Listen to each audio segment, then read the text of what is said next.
Y'all ready? Okay. Ladies and gentlemen, please welcome the New York born, Las Vegas made, always getting paid, with the Usain Bolt fast, the one to beat, but good luck with that. The man who never sleeps, and neither does his podcast. The notorious, the glorious, can do everything except Boris. Has the funniest jokes. Is always woke. The podcast GOAT. The man with the plan. AKA your host, Killer Cam. Now kick back in your seat and we welcome you to the podcast that never sleeps. Killer Cam. And witness greatness.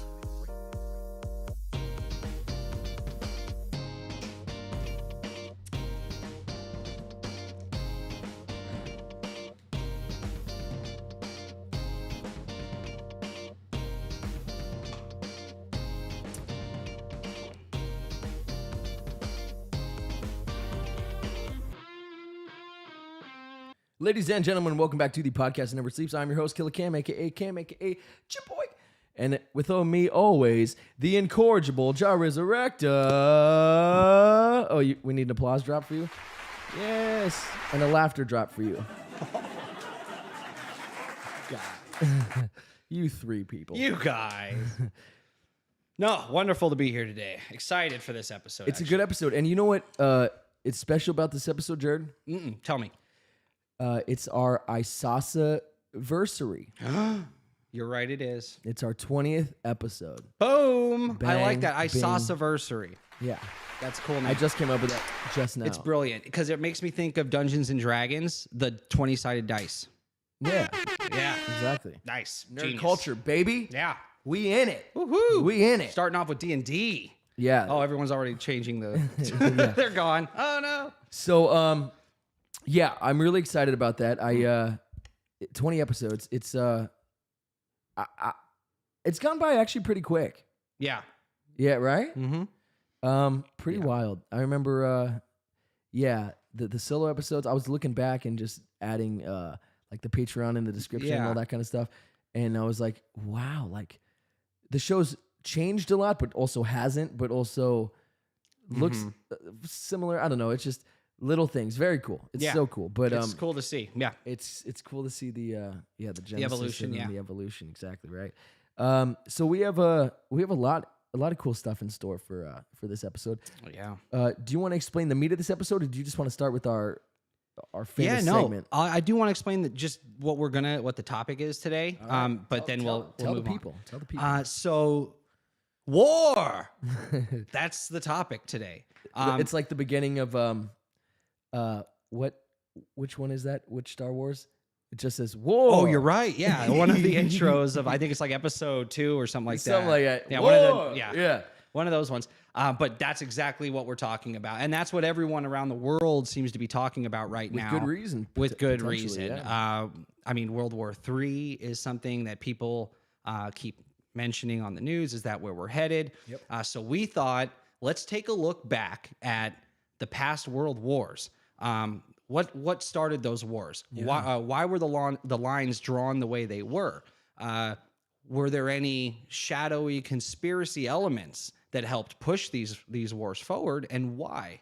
We're going to look at World War I, World War II, and using that information, we're going to see if that's going to inform what could be World War III. Is there a trajectory that maybe is right? You can notice that would be like, okay, this, and this. Yeah. Maybe we're on the way to WW3. Right, yeah. And that's, we're going to explore all that stuff. We're definitely getting to all that. In addition, though, that and more, we're going to be discussing some really cool conspiracies and phenomenons that took place during these wars. And a lot of these same phenomenons are happening today. A few things that you probably didn't know about. So we'll get into all that in just a bit. You say conspiracies and phenomena regarding the world wars? Mm-hmm. Yeah, tons. Interest peaked. Yeah, it'll be fun. Can I say something? Please. Interest peaked. I was too. Just in researching this stuff. Chase, what's up, my guy? So much fun. First one in the chat, of course. What a boss. There he is. Good to see Chase always. Yeah. But yeah, so we'll get into war. Yes. Very soon. I'm excited. Yeah. Yes, I'm excited to hear some of these phenomena and some of these conspiracies. Oh, dude, I'm gonna blow your mind with some of this shit. So, Wild. yeah, I think it's apropos with having Quantumania coming out. We are going to review Quantumania on this channel, absolutely. We're also going to do the Marvel, the tier list, which is going to be a lot of fun as soon as Princess finishes watching those Marvel movies. Just Endgame, and then we'll start, right? And we're going to have a guest that day. I do know that for sure. We're not going to say who it is. We have a special guest, and I think I'm very excited to hear that person's opinion because it may differ. It definitely differs from ours in a lot of ways, and there's some similarities, and it's a unique perspective and a cool perspective to have because it's not somebody who grew up on comics and stuff like you and I did. 100%. So it was someone who was introduced to this world via the MCU. movies and started playing games and shit related, was totally with it. So with that being said, I say we hop right in to the gosh darn Marvel Minute. Woo! Marvel Minute it up. Let's put that right there. Oh, yes. I know you are looking at the graphic like, wow, did he spend a lifetime creating that? It's a cool graphic, though. I like it. I like it, too. It's not, less is more, right? We don't need the most. Yes, but, less is more. So, like I said, with Quantumania coming out, we're going to be discussing the AntMan series. So, this is potentially a trilogy. There's 3 of them out so far, right? Correct. And there may be more coming. It may not be the end of the AntMan saga. Right. So, Yeah, we're not going to get into any spoilers. Not going to get into any of the plot points of the new movie at all. Right. Nope. What we're going to do instead is we're going to discuss the previous 2 AntMan and how they line up to the rest of the MCU and how we feel about them. So let's start with AntMan 1, the first AntMan.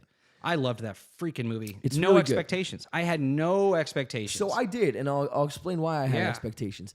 Because so one of my favorite writer-directors of all time was signed on. It was his idea to do Ant-Man in the first place. Okay. He had the screenplay. He had it all set up. Who is this? It was Edgar Wright, the director Edgar Wright. Yes. I had no idea he was involved at all in a Marvel project. That's really cool. And he's, oh my gosh. So for those who don't know, he's done Shaun of the Dead, which is a classic. Yeah, that's a good one. So good. And then he did that whole trilogy of movies. Shaun of the Dead, and then Hot Fuzz, and then World's End, End of the World. Yeah. What is it? Yeah, something like that. One of the two. One's a Pirates of the Caribbean, and the other's and then he also did one of my favorite movies ever, Scott Pilgrim vs. the World.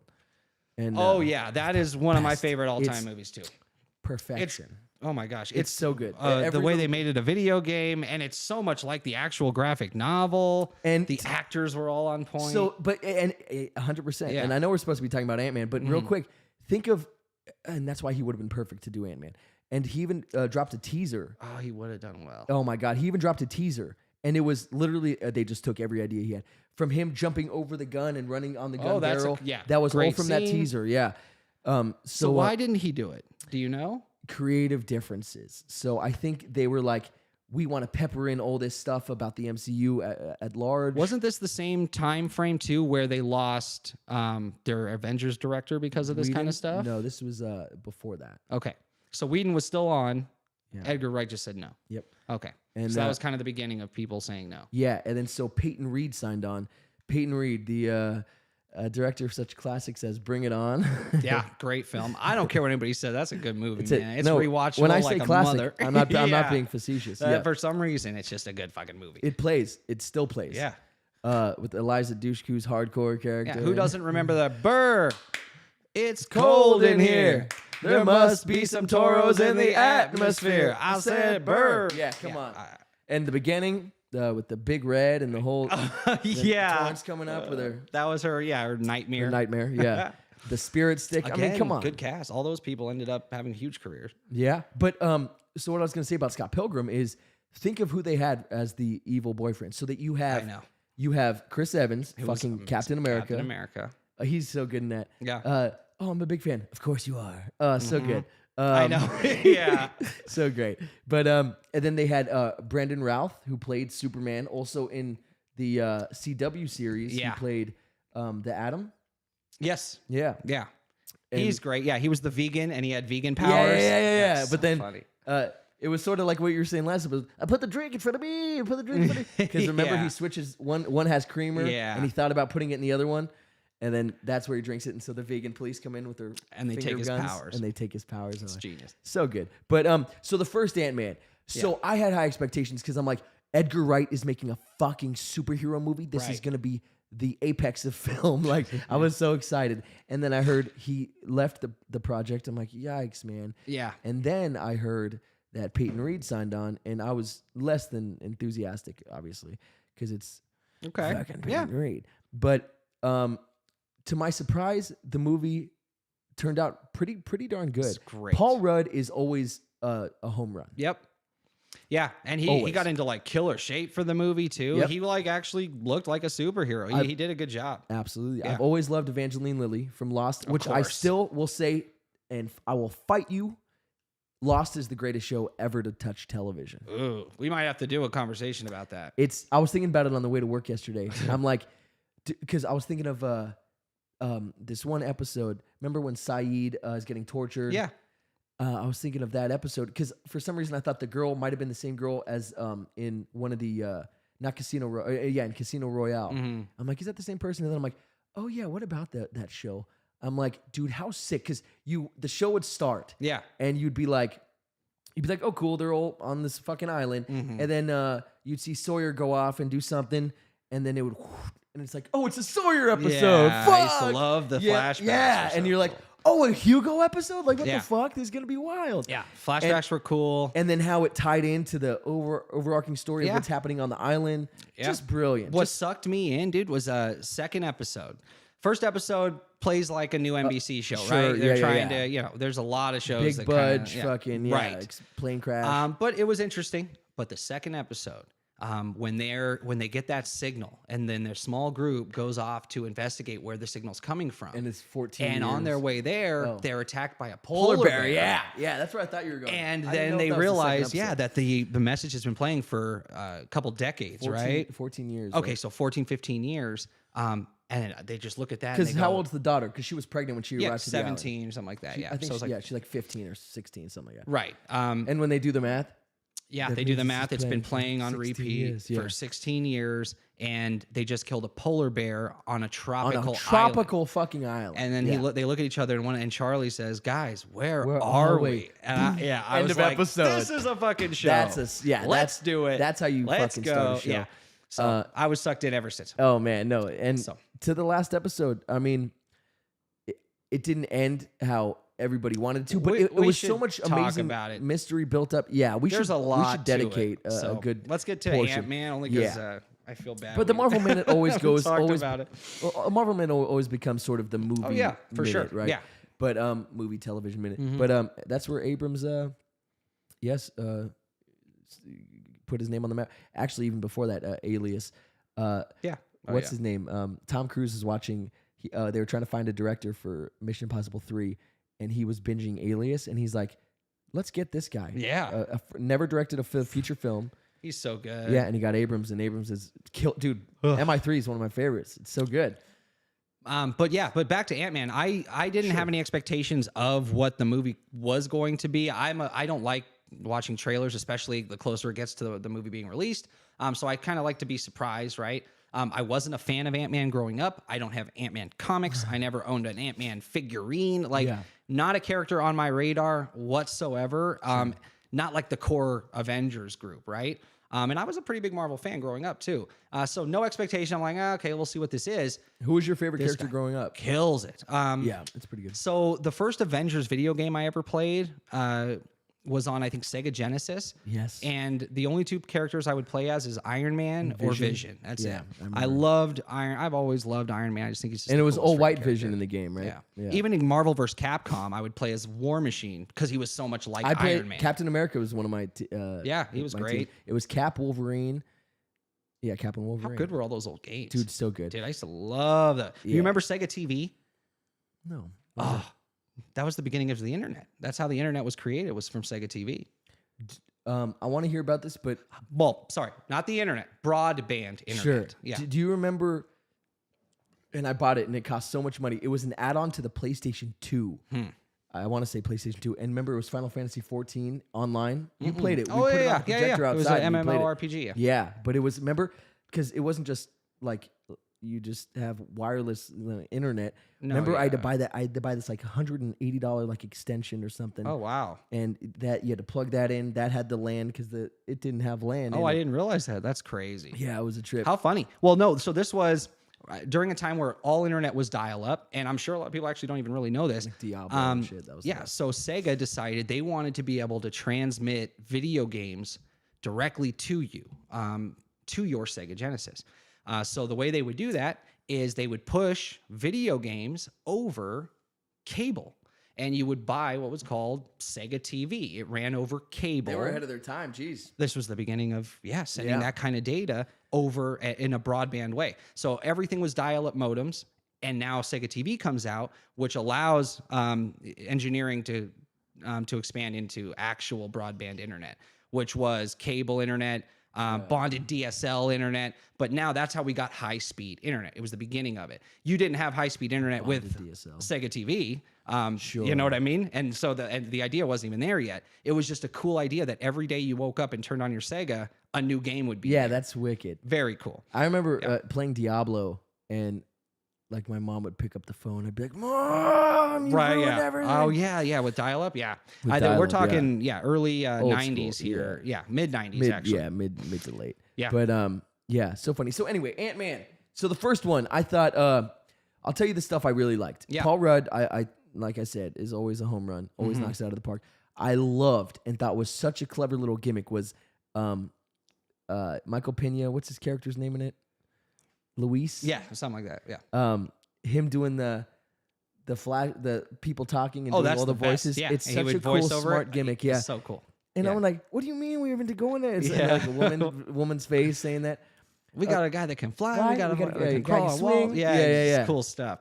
Yeah. He was very. Oh yeah, I didn't expect it to be so funny. It was hilarious, and it was a heist movie. Yep. So Edgar Wright, that was Edgar Wright's original screenplay idea. Was this is a heist film with superheroes? That's so cool. Well, And that's a genius idea. So smart. Because he was a thief, and Hank Pym was the original Ant-Man. I like that it wasn't passed Hank his Pym. I like that it technology was on. Scott Lang. Me too. Because Scott Lang has Cassie Lang as the Yep. daughter, which is a great connection. Smart. Yeah, setup. and Yep. so we are able to have our cake and eat it too because we can have Cassie Lang and Scott Lang and that amazing, sweet, cute dynamic. And the girl that played it, the cutest little girl in the world, played the daughter in the original. Yeah, I know she's the best. So She was a we had cutie. that, and by what I mean by we got to have our cake and eat it too, because we also had Hank Pym and Janet Van Dyne. Yeah, and we got to see them actually do an operation in suits, and it was very cool. It was super cool. I think the suits are great because remember the suits? It was that just the big Stupid thing, with big antennas. circle with the thing,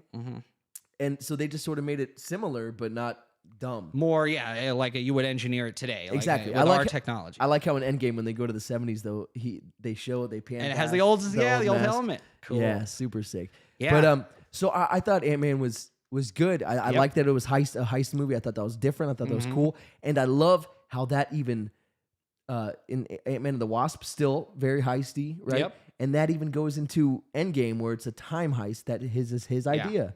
Of course, he's a thief. And he's like, let's because steal of- stones back in time. Yeah. Because of his the time travel element to his character and his series, he is the first to fight now Kang. Yeah. Which is so cool. I know we're Because not of going to get his into close it. connection to the quantum realm and time travel. It makes sense that he would be the first to actually interact with him. Yeah. This conqueror version of Kang, right?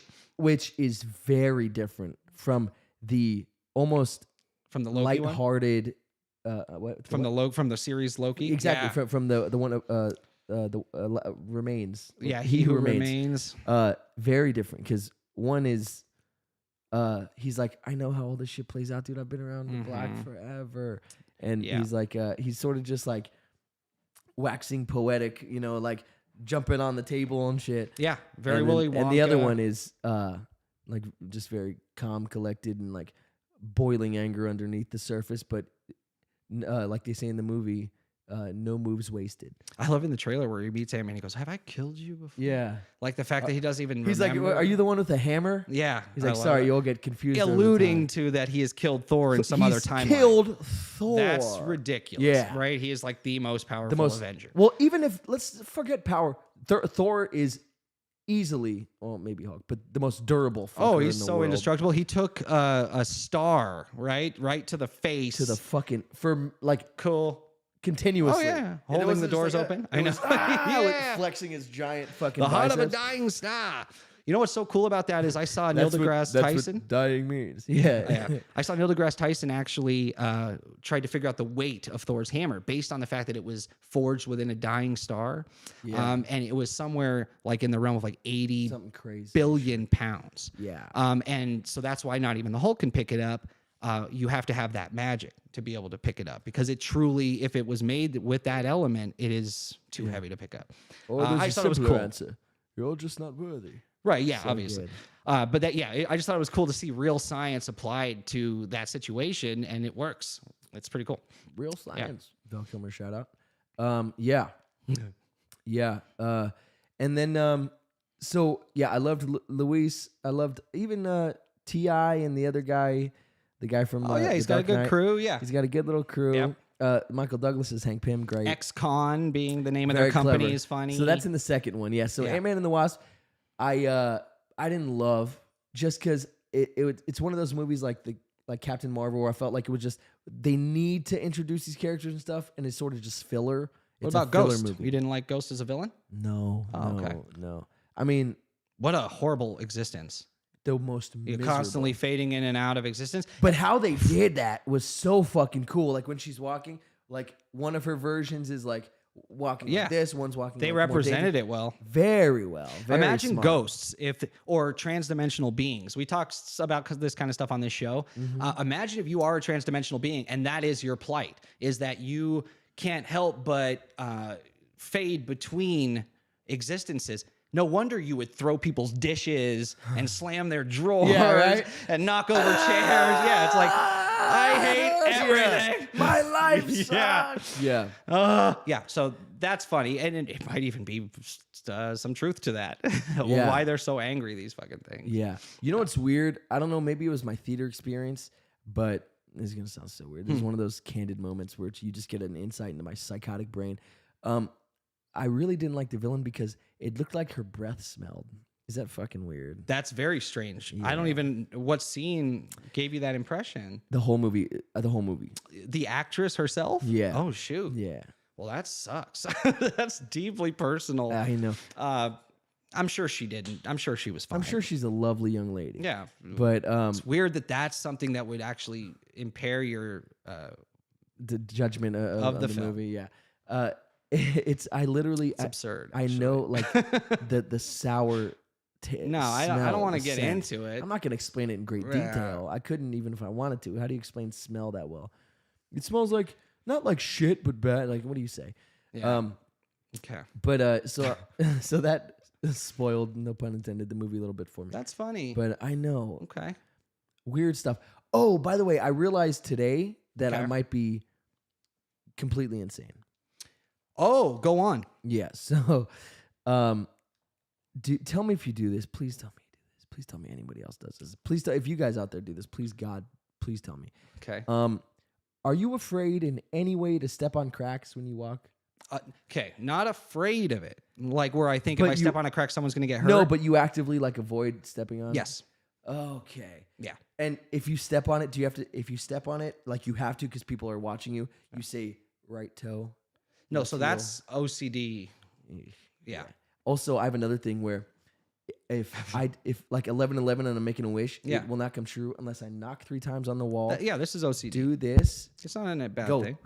Yeah. and then do this 3 times. Okay. Stop. This is true That's OCD. I Yeah. swear to God. Dude, that this is actually totally normal. A lot of adults actually experience OCD tendencies just like that, where they have to flip the light switch 3 times before they can leave a room, or if they're brushing their teeth, they have to do some ritual. Yeah. It's rituals. That's what it is. Also, when I go to do that, like if I'm making a wish or if I want something good to happen, if my left hand touches anything while I do it, I have to restart. Okay. There's a lot of weird little. Yeah, so it's not you're not crazy, you're not psycho, but you definitely have some mental issues to deal with here. That was the nicest but way at to least say it's it. not dangerous. It's not like you're like, tell me if you do this. Do you ever like follow people around in a dark? Yeah. Okay. No, I'm kidding. No. Yeah. With dark intent, wearing a hood, Wearing a dark hood. That would be strange, and I would I'd call the police. Yeah. But stepping on cracks and knocking on walls is safe. Okay. I don't think you'll hurt anybody. Yeah, and there's a lot of little weird things like that. Chase says that he has terrible and OCD he said too. Same. Yeah. I have to. All my bills have to face the same way. Tina Max says volume has to be at an even number. It's one of her OCDs. So, okay, check this out. See, you're not alone. I totally get that one. Totally. Because there's certain numbers. So I used to be that way where it was even, but then I got I wanted to change the juju a little bit. Okay. And I got a 13 tattoo because that's one of my roulette numbers, and I've always liked the number 13. Okay. I was born on the 12th. I don't know. It was always just a number that, kept reoccurring in my life. So I'm like, let's sort of lean into it, right? Yeah. And so 13. And so I'm like, all right, now I'm going to take the power of this number. So now I go to like put my volume on 13, but I feel like it's too evil, and I have to switch it to like back to like a 21 or one of my other roulette numbers. Anyway, so I'm just crazy. Yeah, it's worth talking to someone probably. Yeah. So at least it's Marvel good to know. Minute! Yeah. We're good. At least it's good to know other people in the chat are fucking insane. Oh yeah, dude, as you're well. totally not alone. And none of this stuff is weird or dangerous. So Chase said, "Holy crap! I thought I was crazy. I have terrible OCD." Yeah. So you're not alone, brother. No. You're not alone, my friend. And then Tina Max's volume needs to be at an even number. Oh, what does he say right here? I hate Loki because the girl looks like a Whoville. Yeah, that's a quote from me. Oh, come on. Cameron always hates movies for the weirdest reasons. Yeah, that's He's true, right. man. You have some weird stuff that right. hangs you up on This these girl looks like fucking she's from Whoville. This girl looks like she might Sometimes- have bad breath. I have to help you overcome these little silly things to really enjoy Like a with film. like with Iron Man 3, I hated. Yeah. Yeah. Or even The Dark Knight Rises. Rises. Yeah, there's Yep. you get these little hangups, but if you can look past them, sometimes you actually fall in love with these films eventually. Yeah. But it's cool. I like hearing these off the wall things that you come up with because I start looking for stuff like that in movies sometimes afterwards. So Yeah. not a big deal. Yeah, and that's another thing. For those who don't know, I've always loved cinema and movies my whole life. So, it's hard, especially when I was really into it and like filming stuff every day.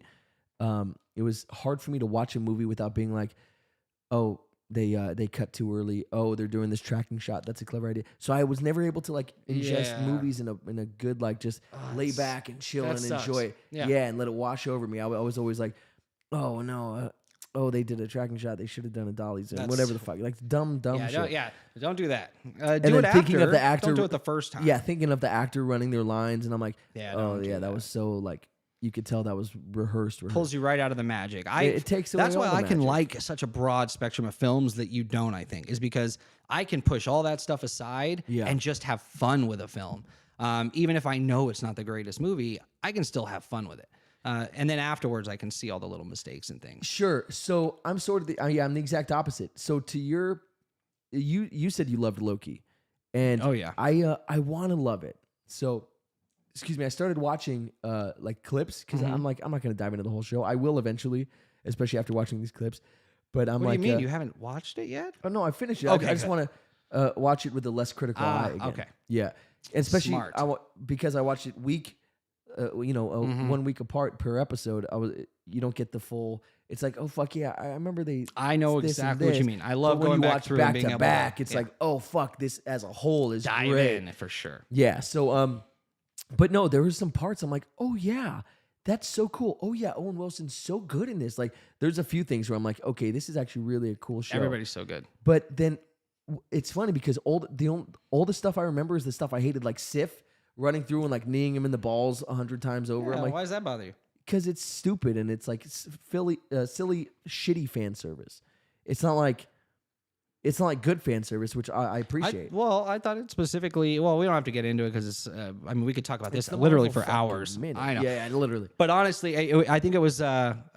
It was a great moment to loop and show like what most of his flaws are, how people really see him, and then we get to kind of get a glimpse into how his behavior was before we got into his family and everything in the MCU. And he was just always such a prick and playing these jokes. Nobody ever liked him. They believed that he was going to die alone. The craziest line in the whole show is Owen Wilson saying to Loki, yeah, you're put on this earth to cause pain, and to cause anguish, and to hurt people, and lose, so that they can become the hero, and you fucking always lose. Isn't that crazy? Imagine someone telling you that, like, someone who actually can see your Shots future and show it to fired. you. Yeah, that sucks. Someone who's part of the time variant, authority. It's like everybody wants to know the future or have like a crystal ball, but what if you don't like what you see? You're just fucked. It's just everyone calling you you'll an never be able to let it asshole. go. You're always Right. just the worst. Yeah, it's like, oh, so funny. fuck. I had this whole cool concept of myself, but apparently I'm a piece of shit. Mm-hmm.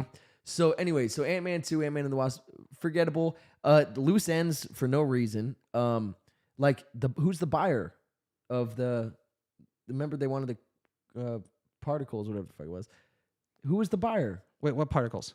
Remember Wasp is selling them. Oh, I thought we were still talking Loki. Okay. No. Ant-Man and Wasp. Okay. Yeah.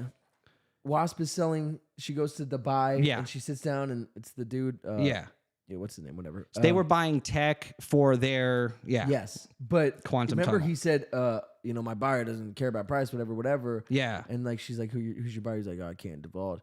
It's like, oh, it's Kang, or who we're thinking. Oh, who is it? And then we never know, and they never say. I thought Ant-Man and Wasp were buying tech from them, or they procured something and then they asked, what are you going to use it for? Yeah. Right? Isn't that what happened? No. Oh. No. Now I'm confused. No, the guy who looks like he should be a white trash villain in every movie. I know the restaurant scene in the beginning of the movie. Yeah. Wasp shows up to get a piece of tech to build their quantum tunnel. Then they ask, what are you using this tech for? Because we know what it is, and you're probably using it to build. Yeah, but and we want you to build it for us. I'm sorry, I said buyer. His boss. Yeah. His boss. Yeah. How did they get this fucking And they tech? never say who it is? They never say who it is. So let's speculate. It's probably Kang. No. Okay. No, I thought I was going to say the new head of the CIA. Fucking 15 name woman. Yeah, with the hair. Villa Fontaine. Yeah. La Costa Nostra. Yeah, I think she would be a great candidate for it, being that she is kind of a like special access program, black budget, running the Thunderbolts, maybe. Yeah, so maybe it's something like that, and maybe we'll get the answer to that question. Who knows? Yeah. But yeah, I know what you're talking about.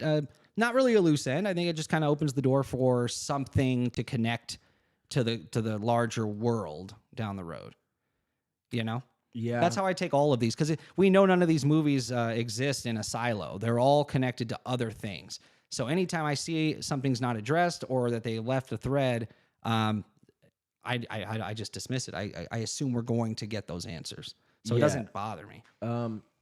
Who's the lady from Thunderbolts? What do you mean? I want to remember this lady's name. Villa Fontaine. I want to remember her name. Valentina Fontaine. Yeah, there it is. But she has like 45 names. Right? Valentina de Allegra Fontaine. It said. Did you see it? Yeah. I was trying to do this so the audience could see. No, it's fine. But no, that's cool. Yeah. So. But it could be her. Who knows? Okay. Allegra. All right. Well, I guess they don't need to see it anymore. No, that's the name. You did it. No big deal. Cool. It's no big deal. Yeah. All right, moving right along. Slightly meaningless. So what is it? You can read it, you said? Yeah. What does it say? It said Valentina de Allegra Fontaine. Yeah, Valentina de. And also, I thought she was shoehorned in Ant-Man and the Wasp a little bit. I'm sorry, not Ant-Man and the Wasp. In Wakanda Forever for a little bit. Shoehorn. No, remember, she's going to be a huge part of what's coming. Exactly. So they're kind of that's when I say shoehorned. I mean, setting up for another movie. She didn't need to be a huge part of this. The CIA is the group that actually had the device that was looking for the vibranium. Yeah. She runs the CIA. I get it. She wants the vibranium. Yeah. Sure. And obviously, and in the movie, that scene where she says, like, if we were the only country with vibranium, like, she's like, I dream about that every night. Yeah. So yeah, Thunderbolts might be pretty dope. exactly. Yeah. She's going to be a big part of Guardians in it. it. I Yeah, think it's the more gonna be we see cool. of her, the better, because that means we're getting closer to whatever her big plan reveal is. Yeah. I'm excited for that. She's got a sick team going on. Can you read what Chase said? Yeah, he was just saying that rewatches help him change his opinion on some movies. Thor: Love and Thunder specifically, he said that the first time he watched it, didn't care for it, and then after he rewatched it, he thought it was hilarious. It is. It's a funny movie. That's a good one. Yeah, he has a good point. I didn't love it first or second time that I saw it. I did rewatch it. I for sure liked it better the second time. I just thought Bale was underused because he's so good. Bale is so good, and he was sort of like goofy and hamming it up a little bit. But Cool. yeah. Anyway, We're losing time. Let's dive in. That was the Marvel Minute. Yeah. Let's do this drop. That was the Marvel Minute. TikTok. Dun, dun, dun.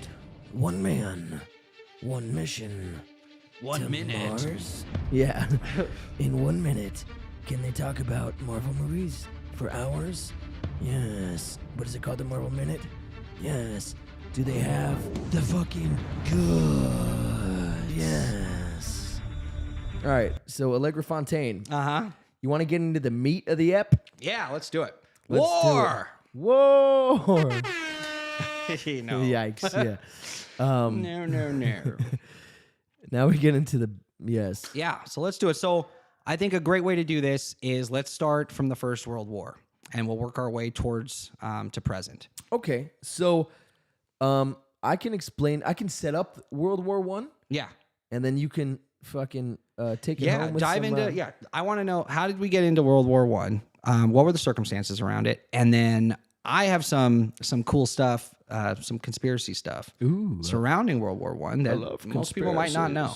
So let you dive in first. The world of Ladies and gentlemen, welcome.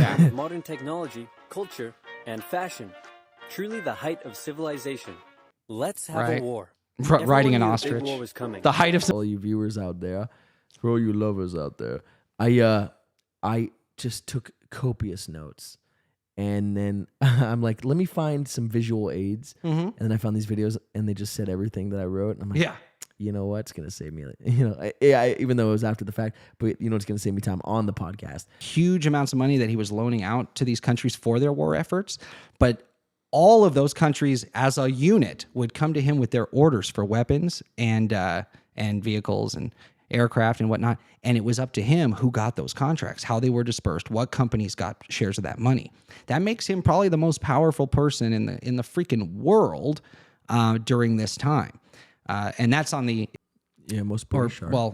England. So what he did is he got a group of really powerful people together. We're talking like, and there's just a few of them. Bankers. There's the, I'm sorry, who did? J.P. Morgan? No, Cecil. Oh, Cecil Rhodes. B. DeMille.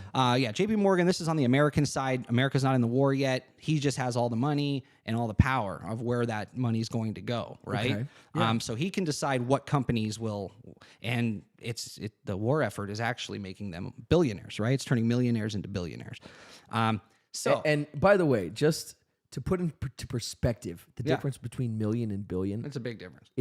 I don't think people, because the everyday average, human being doesn't understand the difference and how vast it is. So you're like, oh no, I'm sure Tom Brady's a billionaire. It's like, hold your horses. Billions is Billion so is much. Fucking astronomical. So here's a good way to describe it where you can relate it. So Jared, 100 seconds, a billion seconds, how many days do you think that is? A billion seconds? I'm sorry, let's start with a million seconds. Okay. A million seconds, probably a few days, 10 days. It's a little under 12 days, around wow. around Okay. 11 Yeah. like That sounds about right. 498,762. A billion seconds is how many days? Well, it'd probably be a couple years. It's 31 years. Oh my gosh. From 11 days to 31 years. That's a It's a great vast way to put that into perspective. Yes. Yeah, so turning go- millionaires to billionaires. You go from under a week to half a human being's lifetime. Yeah. It's fucking incredible. Yep. So just, putting that into perspective. Chase said something real quick, and I do want to hear Yeah. more about the Rhodes but please, if you don't mind. Yeah, he said these lights. he said the World War is when the U.S. decided to put a huge chunk of their money and put it into the military. Yeah. And it significantly grew every year. The amount of money that we put into. Yeah. Yeah, absolutely. Yeah. So so this guy Cecil Rhodes, he decides he's going to get all of these rich guys, these powerful rich guys together, and they come up with this great idea. They want to create world peace, and the way they're going to do that is through one world government that's ran by a shadow organization.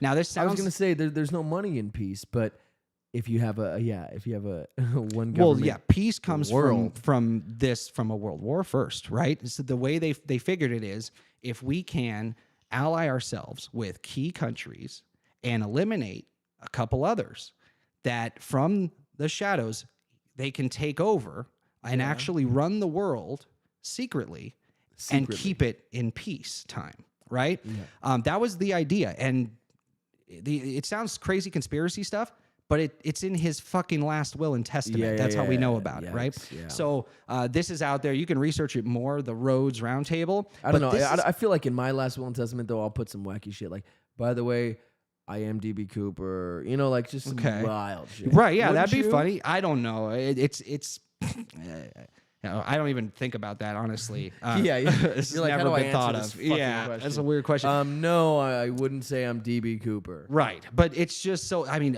people have been scared of this one world government, this the shadowy group of rich, powerful people that are controlling the world and starting wars and drawing lines and deciding who gets what.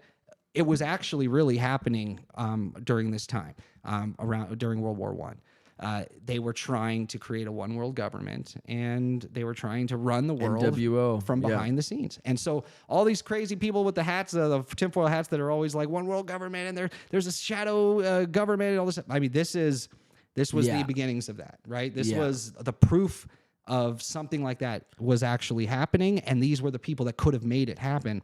And the people that were working with him supposedly continued this effort on, and some people think it's still continuing. They now. think that it's going on right now. Mm-hmm. Curious. Yeah, Okay. Germany was the biggest threat to Britain at this time.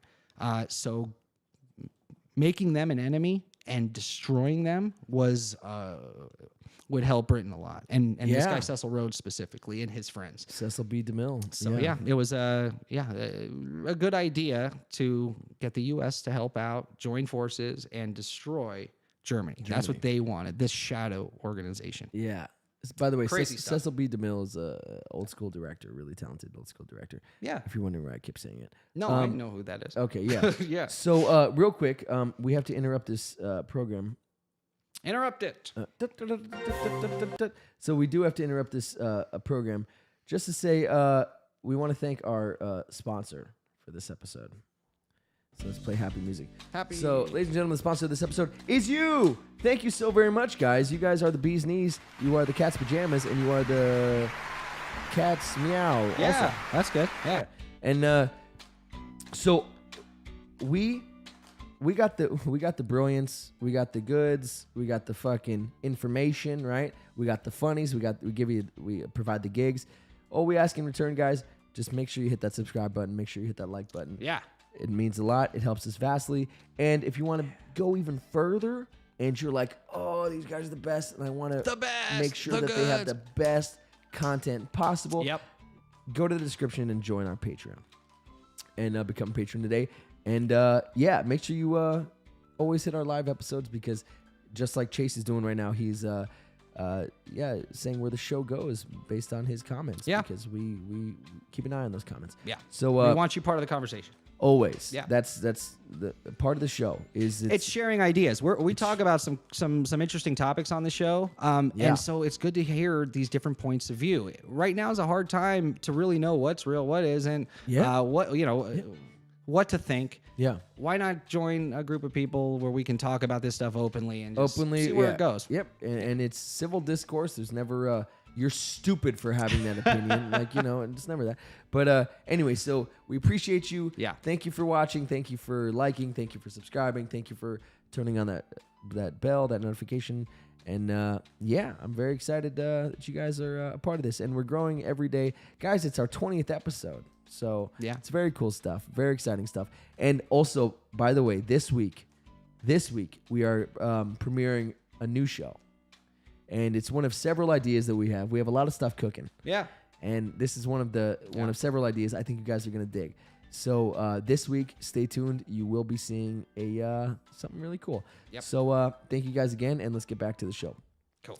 So with World War One, it's crazy that it started with just this dude from Austria getting fucking Assassinated. yeah, murked. Yeah. But there's something I want to touch on that is sort of unrelated, and I'll actually leave it to you. The Mission Impossible 2 thing that I was talking about. Okay. Should we bring that up later? Should we?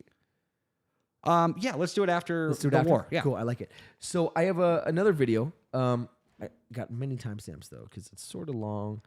And all right. So here's what we got going on here. This is World War One. This is still World War One. Okay. Yes. All right. So bada bing, bada. Specifically, I want to know more about how the U.S. entered the war, because so far we know what's happening in Europe, and who's fighting who. There's the time. So why did the U.S. end up actually getting involved? Because we know Wilson didn't want this. Yeah.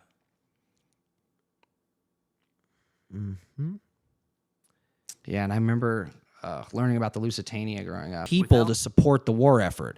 And it was an election season for Wilson. So basically, however the population would have been swayed, if most people of the U.S. would have agreed with going into the war, Wilson probably would have declared war sooner. The general, or more than half of the country, didn't want to enter the war. And during that election, he said, okay, we're not going to go to war. And he was reelected, and he didn't put us in the war yet. Yeah. So we're still waiting. You know what's a great idea of propaganda is, so everybody says Napoleon complex. What does Napoleon complex mean? Yeah, when somebody who's really short feels like they have to overcompensate. Overcompensate. Exactly right. Do you know how tall Napoleon Bonaparte was? Yeah, he's, I think 5'7". 5'6". Okay. And which for the time is not that short. It's not like a no, that's normal. Little person. Back then, that was probably it's part of the course back then. So it's so funny. It's just they're making him out to be this little like nobody. Like, look at this little fucking guy. Mm-hmm. But he's like average height. He's like, the fuck? They do that stuff. Well, yeah, with all the leaders. Hey, there's always Trump's like, hands were too small. They are stuff like oddly that. Small though. I've seen evidence. But I'm just saying, as an example, because he's a large man. He's like that. fucking over 6 foot tall. Yeah. He's like 6'2", 6'3".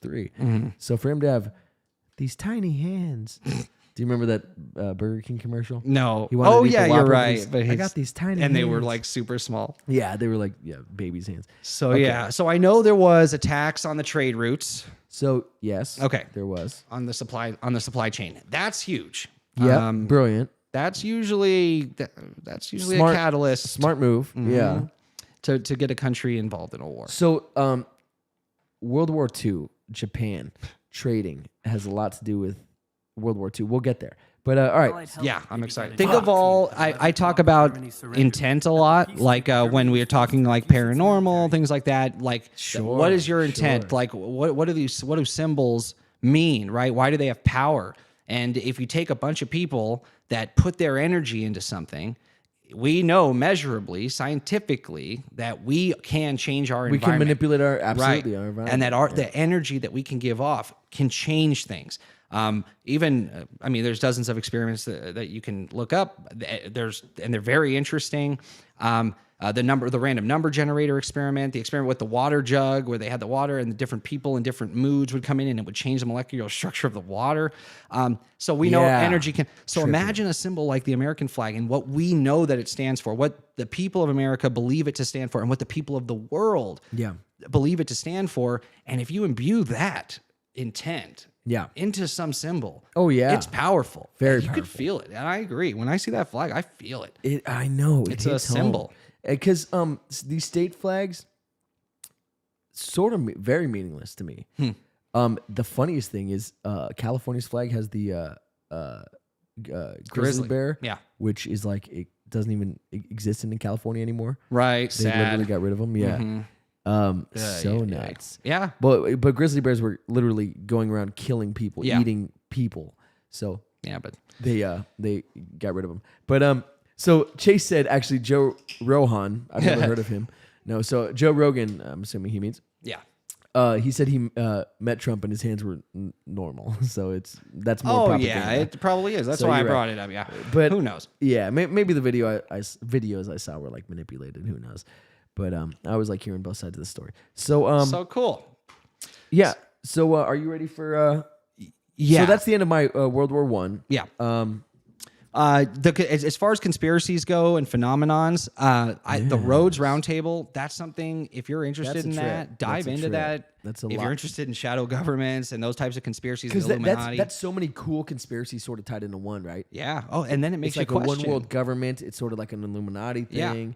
It's sort of like the elite, behind the scenes. Well, the pulling strings. Lusitania. Some people don't think that it was sunk by the Germans. They think that it might have been sunk by the British or even another ally to entice America to join the Be like, war. guys, come on now. So Yeah. That's and we see that kind of stuff throughout history. All What the about time. the Titanic? They said the Titanic didn't sink. Remember they said it was the sister ship. Yeah, for The one- insurance purposes. Exactly. J.P. Morgan. This guy comes up a lot. This fucking guy, yeah. And he was supposed to be on. Exactly. And then he just and said, he's like, you know oh, what? no, Maybe not. I'll go next week. Uh-huh. Yeah. There Get is the a fuck outta here, very bro. cool, there's a lot of cool evidence out there to show that the J.P. Morgan Titanic was shaped the world. swapped. Oh, yeah. It was swapped with its sister ship that was already Do damaged. you remember the name of the sister? Yeah, that was already old. Yeah, it's like decades older. Right. It was already damaged in a shipwreck, and they Yeah. refurbished it, and fucking a lot of people think they just fucking wrote Titanic Yeah. and sent it out while the Titanic was still docked. Yeah. Do we remember the name? We don't. Let's look it up. Titanic's sister ship. Oh, if only we had Princess here. Princess is busy. She has she's handling business. So a couple things that we talked about. The Britannic. Yeah, no, that's not it. That doesn't sound right. It's the Olympic. Olympic. That's right. So yeah, If you knew, why not look it up? I don't know. Oh no, Britannic made you. No, I just knew that prompted? wasn't it for sure. No, that didn't sound like it. Yeah. Is it the Olympic? It is. I remember the story. No, it sounds. You sound right. That doesn't sound right. Yeah. Oh, here we go. How did the Britannic and the Olympic sink? Wait. Is the Olympic Titanic's sister ship? Actually, let's do this so that the fucking audience can see the fucking goods. Well, it's You're like, it's "Ah, not they don't important to need the it." conversation. Yeah, but maybe this is all somebody cares about. That's why. maybe. Yeah. Olympic is full royal mail ship RMS Olympic British luxury. Sister ship of the But the Titanic. Olympic is the one that they think it was swapped Sister ship with. of the Titanic and the Britannic. But yes, the Olympic is Yeah. is the one they thought. they was swapped with. So yeah, so a Anyway, couple not things. germane to our conversation. Not at all.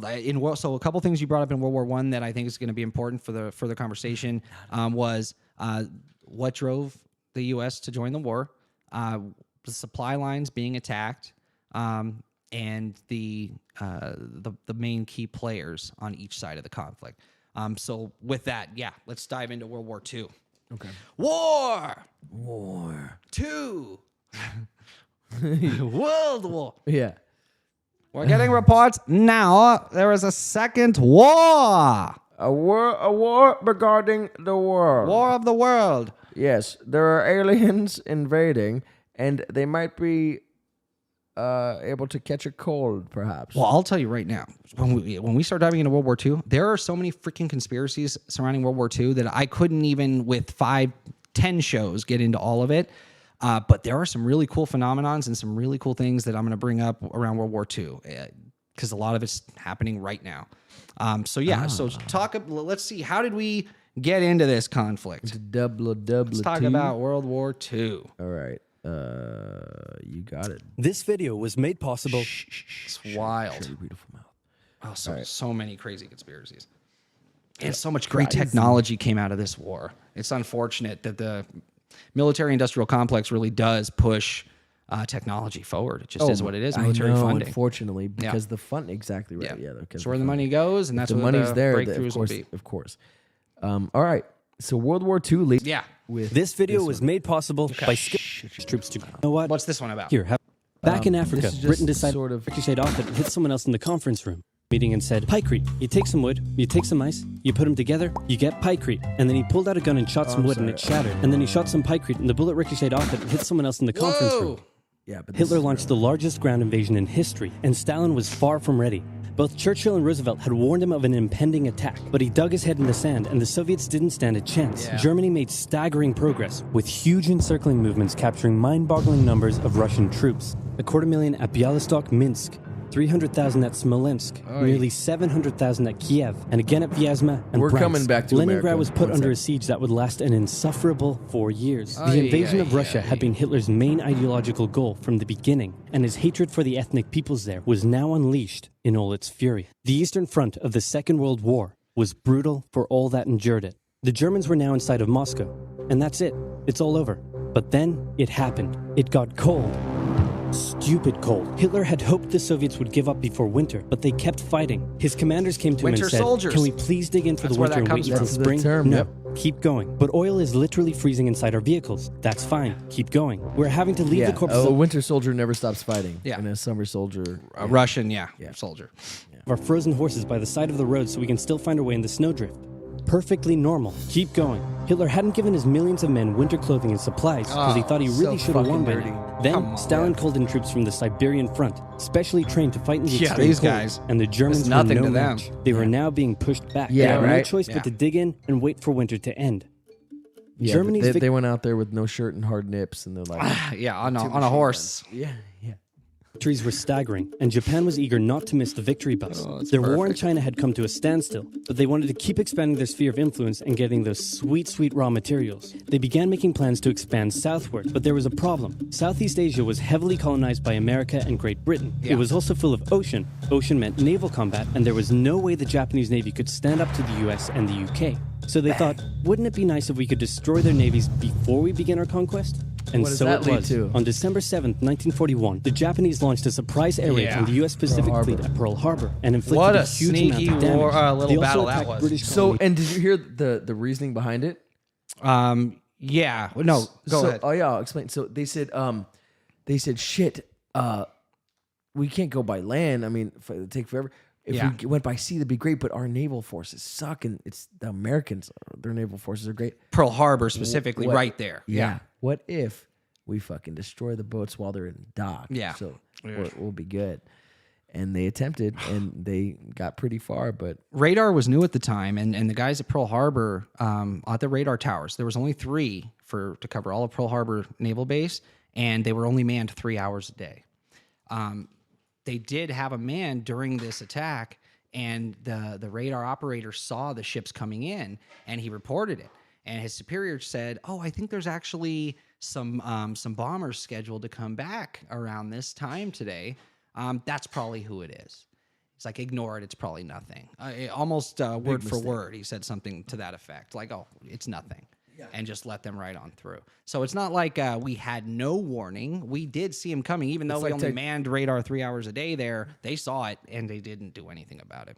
look This who is awful. just entered the chat, Mr. George Berryman. Nice. Welcome, George. Killer, Thanks what's for joining. up? Yeah, thanks for joining. Yeah, so just unbelievable. I just thought that Unreal. was interesting. Unreal. Yeah, and we know how Pearl Harbor went if you've seen the movie. I mean, Yeah. extremely Not. romantic. Yeah. So there's a, yeah, Everyone there's a was lot very handsome. yeah, everyone was a Beautiful. stud. Yeah. The women, all nurses were fucking 10s. Oh yeah, Jennifer Connelly, right? No. Oh, who was it? No. So there was Kate Beckinsale. That's who it was. is Kate a 10. Beckinsale. Oh my gosh. Yeah. Yeah, come on. No nurse is Kate Beckinsale. Who'd you say, Jennifer? Connelly. Because Oh, during that she's time a she looks. fucking Yeah, they 10 look too. similar. She's still a 10. Fuck. Yeah. Blood Oh yeah, Diamond. that's Oof. Vision's wife, right? In real life. In real life, yeah, exactly. She does the voice of Spider-Man's suit. I know, it's cool. Yeah, it's That's fucking cool. super I like that they sick. both do that. Yeah, it's very, very cool. So hold on, let me just.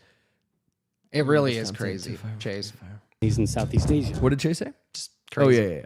Roosevelt had no choice but to declare war on Japan. On Japan. And so did Churchill. Hitler didn't then enter declared World War on II. America, He even just though declared totally war on didn't have Japan. to. The attack Thought on that was Pearl Harbor interesting. seemed like a big Japanese victory, but they didn't attack any of the naval repair yards, fuel storage tanks, or the submarine base, meaning the Pacific Fleet would be up and running again pretty soon. In the meantime, though, the Japanese were able to begin their conquest. They took would come, but they didn't know where it would land. Thanks to Allied deception tactics, they thought there was a pretty good chance it would come at Calais, but the Allies were really going to land in Normandy because it was less fortified and the beaches were nicer. Under the careful planning of General Dwight D. Eisenhower, the invasion that had been long in the making was just about ready to go. Just one thing was preventing the launch: the British weather. For a short while, everyone sat around waiting for a decent day, and then it came. On the night of June 5th, over 1,000 bombers took off and raided coastline defenses, while paratroopers were dropped inland in a bit of a chaotic operation, tasked with sabotaging defenses and capturing key bridges to stop any German reinforcements from reaching the beaches. Early the next morning, the barrage came, as Allied ships fired a huge number of shells at the German fortifications, and then the landings. The Americans at Utah and Omaha, the British at Golden Sword, and the Canadians at Juneau. It was a tremendous struggle with a great loss of life, particularly at Omaha. But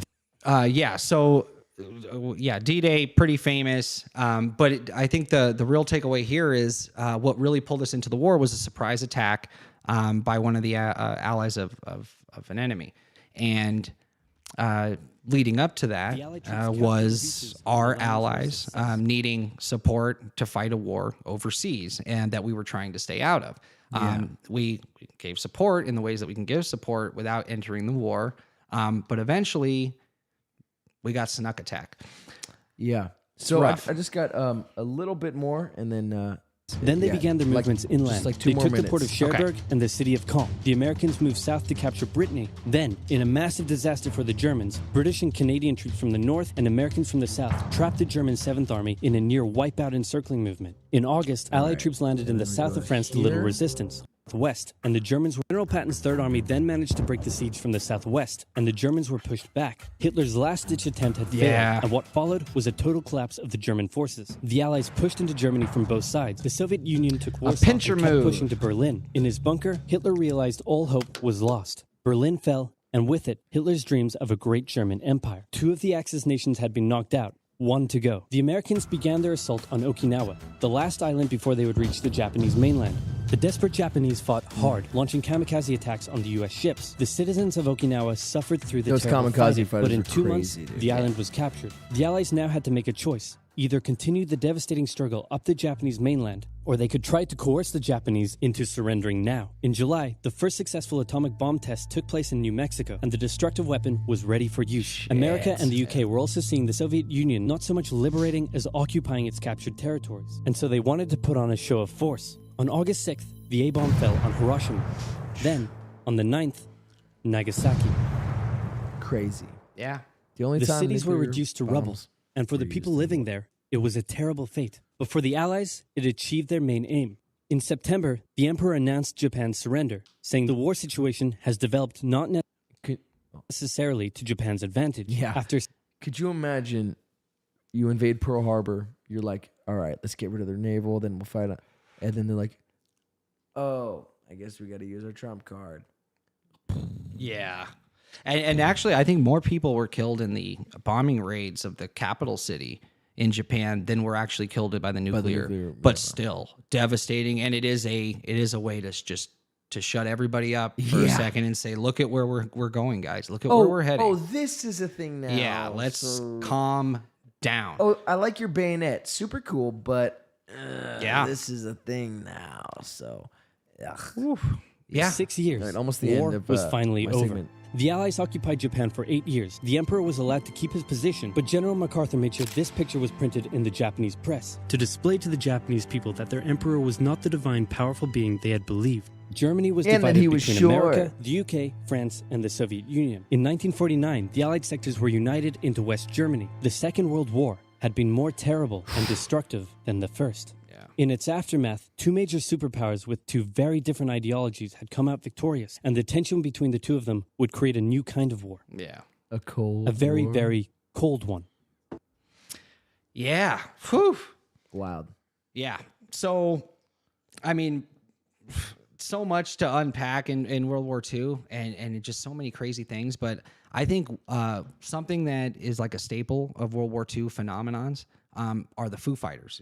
You familiar with these? Yeah, so Dave Grohl was in Nirvana originally. Yes. As the drummer. Yeah, but now he sings. Now he's the lead guitarist, writer, and singer. Yeah. So during World War II, British pilots started noticing something strange. There were these glowing orbs that would fly around these war zones, sometimes chasing them, sometimes flying past them, following them, or just watching. People thought it was ordnance at first, obviously, until they realized that it could slow down, speed up, change directions, hover. And it was some of the earliest UFO reports from the military. And hey, I have a clip of some Foo Fighters here. You do. Let's check these out. Some pretty interesting stuff. No one believes. Oh, was there a time on there, my friend? Yeah, but I don't have it. I sent it to you. My phone's dead. I got you. Yes, you did. Yes, you did. But yeah, this is interesting stuff, especially as we start catching up to current. Okay. Oh, this is a long old video. All right. We're not going to watch the whole thing. Maybe. No. Yeah. No. I got the timestamps. I found it. You might have them backwards. Oh, no shit. Is it? No. Oh, hold on. Is it at the beginning or the end of the video? It'd probably be at the beginning. Oh, shit. Yeah. Then I do have it backwards, and I don't know how to fix that. I think you already have it queued, don't you? Just play this. See where it is. Yeah, just play it. But then other pilots start reporting tried to the see same it earlier. thing. This is it? The authorities have to take it seriously. The number of reported sightings starts to multiply. It's not just individuals, that's kind of what they entire squadrons reported they purport would look to like. have seen them. Got it. One famous sighting involves America's elite 415th Night Fighter Squadron. As the night fighters So these are are our flying boys over seeing it. Germany, around 10 luminous spheres appear, as if out of nowhere. The floating objects surround the plane and move among them. They're moving independently, under their own control. The orbs They're of light definitely are so intelligent. bright, they Yeah, illuminate what? the skies around the aircraft. Extremely bright. Yeah, illuminates the sky. Fearing Looks that like they're under daylight when you're attack, around a bunch the of them. onboard radar operators are told to check their screens, but there's nothing showing up. So it has the ability to doesn't jam show up radar. on radar. It has Balls stealth. of light seem to be undetectable by radar. The music's great. This is a special ops night fighter squadron. They're not about to run. This pilot steers the aircraft directly at the glowing balls Yeah, of light. fucking A. And they Right, let's see what this vanish. is. A few moments later, they reappear, but in a different location. What? So they can jump. Unexplained lights follow the squadron for another 6 or 7 minutes, and then they vanish. So you can stop it These there. balls are intelligent. No. So this I wanna is watch more. Isn't it cool? Yeah, All right, what so the this fuck? is an early. I mean, these are early sightings. Okay. And around the time where we're doing nuclear testing, right? And we start getting UFO reports around nuclear testing sites during this time in Los Alamos, in that area, but directly over the war effort. This is something that we've seen through history now, that UFOs tend to show up in areas of conflict, and they're not hostile. Yep. They're not attacking any of these ships. They're not taking sides. They're more just kind of monitoring. Or more than that, I mean, they were flying with the squadron almost as if they're testing their own capabilities in regards to ours. Yeah. They're able to jam radar or not be seen by radar, which was new. Radar was still new. So jamming it or stealth technology, that was something that was being developed, and the Germans were actually developing something early on. Yeah, that we ended up turning, I think, into our B-2 bomber eventually. But yeah, I just thought it draws a lot of parallels. I want you to play this the Nimitz video. Yes. This is a famous case from, I think it was 2004 is when it happened, or 2016. Anyway, in the 2000s. Did you send me the information? Yeah. We have all of it. Okay.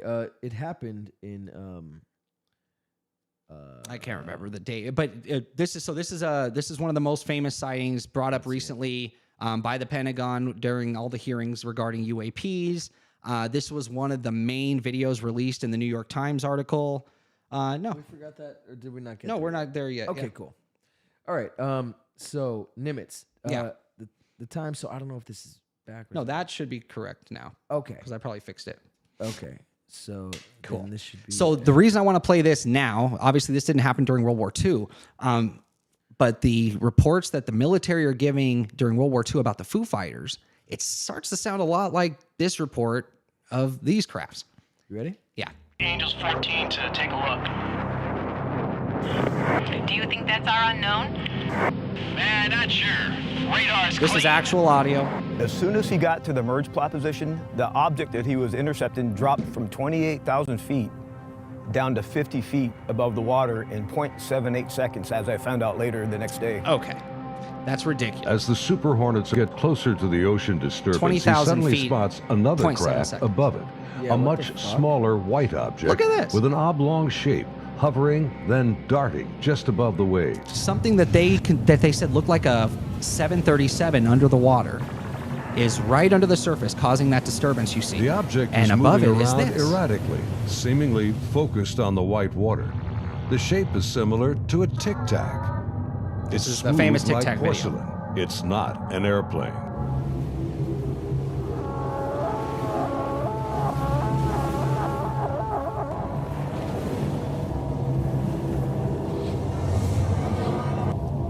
Look at these little things. Suddenly, the object begins to rise into the air. Here we go. Now our boys are like, okay, wait, what's going on here? Now this is during a training exercise. It's coming up. 2 miles. They don't the have strange ordnance. craft begins mirroring the turn rate of Fast Eagle. Tell them what bogey. 287. 2 miles. Angels 5. The object is now at his 3 o'clock position as he continues to turn with it. He's starting hard. 3,000 meters. We had the external communications in the speaker. These guys sound in combat, scared to so death. everyone could listen to it. Yeah, And the next thing I sound hear in the scared radio to going, death. oh my God, I'm engaged, I'm engaged. 1,000 meters. He's southwest. Angels 8. Jams radar. No wings, no propulsion. The commander is now about They a have mile heat, away as he maneuvers his Hornet sensors to on get this. behind the unknown No heat craft. signature. It's about the size of an F-18, about 47 feet long, and it has no wings. As the dogfight unfolds, Yeah. he quickly turns and dives to bring his jet's nose ahead of the object to close the distance. Hey, look at what Chase said real quick. Yeah. Will you read that aloud?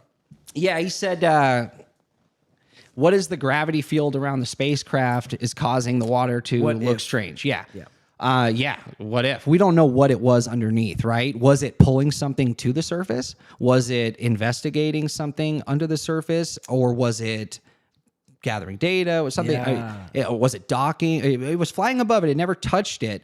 But once they went back to that point after chasing the Tic Tac, that was gone. Whatever was under the water wasn't there anymore. So it was only interacting with this Tic Tac when the Tic Tac was there. Once the Tic Tac left, so did whatever was under the water. Yeah. Do you want me to play the rest of this video? No, we're done with that one. So the reason I wanted to do that is if you listen to the Foo Fighters and you listen to the Tic Tacs, it sounds like the same technology. This, instead of in a war zone, these guys are flying, doing war games, right? They're testing and practicing for actual combat. And here these things are, and the capabilities they have. At one point in the video, he says, you could actually see it jump. I mean, he says, look, it's jumping, just like the Foo Fighters did. Yeah. So this is technology we've seen before. We've been seeing it for a very long time. It makes it very unlikely that it was an enemy. That it's enemy technology, right? Yeah. At least, not that we can tell. Okay, so Isn't that wild? Yep, it's a trip. So I have another video from you and a picture from you. Yeah, that'll be for after we're done with the World War II stuff. Okay, so do you actually before we get into that? It's time for one of my favorite segments. Yeah. Yes. So it's a. I know that I love that you know the music. All right, let's go. You know what time it is? It's news time. We're getting reports now. Our man on the ground. Les. We have our man on the ground.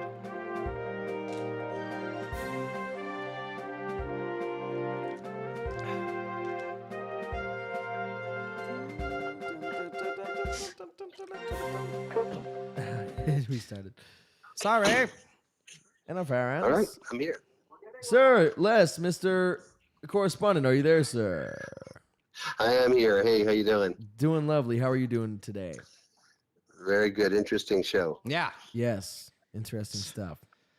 So, the topic, it's we're talking World War I, World War II. We're talking potential World War III, which we'll get into, and we got a lot more saved up. But so you tell us, what do we got going on today, sir? Well, I was kind of thinking. I knew what the topic was, so I was thinking history. So, just some facts, some background facts. Yeah, please. In order to as a world war, at least one of three criteria must be met. Oh, there's First, the criteria. conflict has to take place. Yes, the conflict has to take place between multiple nations across the globe. Sure. Battles are fought in many different locations. Okay.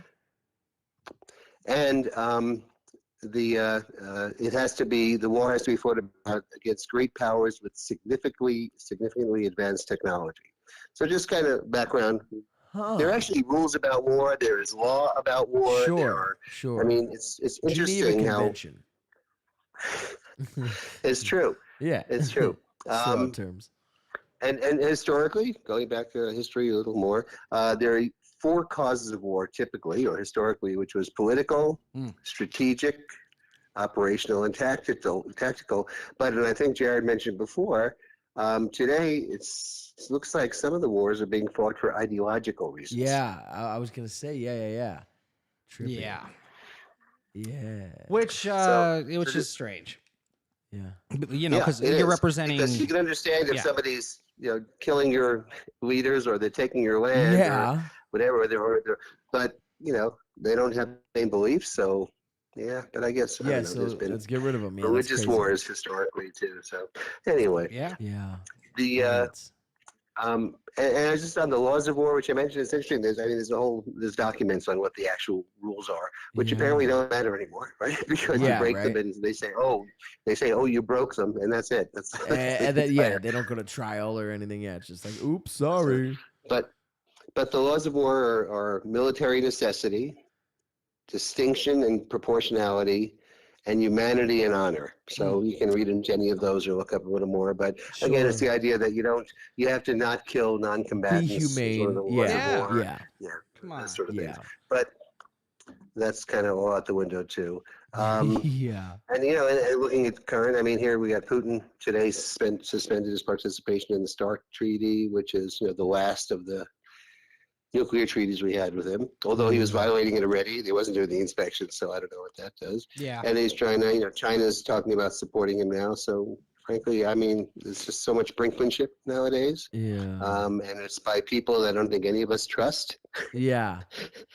So quickly makes it kind of hard. Yeah, no, for sure. Agreed. Quickly, speaking of Putin, just real quick, have you guys heard that viral clip of Steven Seagal talking about Putin? No. Okay, so Les, have you heard that? No, I haven't. So it's. I know he's a big fan, but. So check it out. So it's so funny. So he's on one of these news channels and he's talking, and he's like, excuse me, he's like, yeah, no, so it's pretty crazy. I think with the Ukraine, just talking normal, right? And he's like, yeah, with the Ukraine and this, and I think America, its involvement might be whatever, blah blah.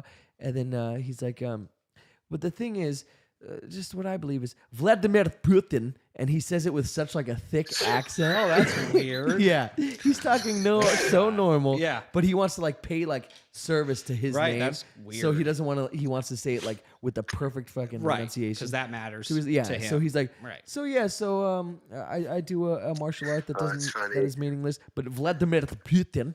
It's so funny, and then he goes back to just. It's really isn't like newscasters who they speak such beautiful English. Then when they say their ethnic name, they do it with exactly. R as a, that's funny. Yeah, and then we'll go to Rosa Rodriguez. Yeah, exactly. Well, that's right.